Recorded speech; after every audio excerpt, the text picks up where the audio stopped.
Hello guys! Good morning! Kung bago ka pa lang sa YouTube channel ko guys, please paki-subscribe naman po. Salamat!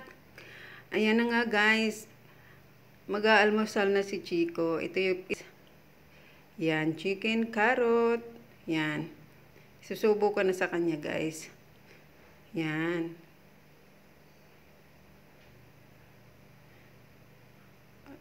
Ay, gusto niya pala guys na putol-putulin ko yung kanyang pagkain. At gusto niya guys, susubuan ko siya. Yan guys, yan ang gusto niya. Napakalambing naman talagang bibing ito. Yan guys.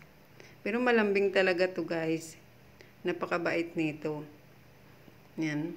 Alam nyo ba guys, ang sabi nila, yung mga ganitong 4 babies daw, matatapang daw sila. Pero para sa akin guys, depende siguro sa pag-aalaga yan.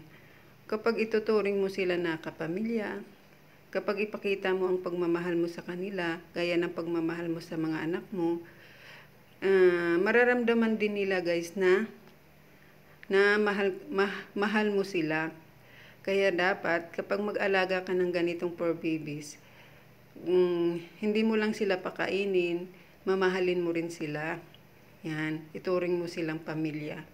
Yan kasi ganun din ang gagawin nila guys. Maging mabait din sila. Lalo pa nakikinig si Chico kapag pagsabihan mo siya guys. Kapag sinabi mo na wag kang sumama, ganyan guys, nakikinig siya. Kagaya kanina guys, lumabas ako.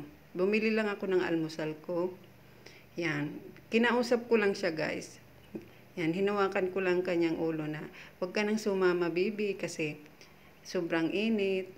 Yan, hindi ka pwedeng mainitan. Nakinig siya guys. Yan, sabi ko bantayin niya lang ang bahay.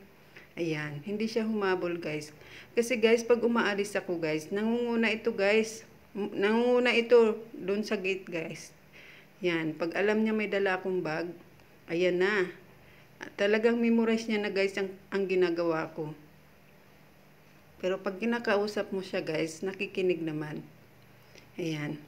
Napakabait nitong baby na ito. Tsaka matalino siya guys. Kaya masarap talaga guys pag may ganitong 4 babies. Ayan. Malambing pati sila guys. Ayan. Pag sinabihan mo na umupo ka, uupo talaga siya guys. Lalo pag alam niyang pinapakain na siya guys. Kahit hindi mo siya sabihan na umupo, kusa na siyang umuupo guys. Ganyan siya. Napakabait. Yan, hindi siya matapang guys, mabait siya. Hindi kagaya ng ibang Shih Tzu guys na ano siya, matapang. Pero si Chico, hindi siya matapang, mabait. Napakabait niya guys. Ayan, thank you for watching.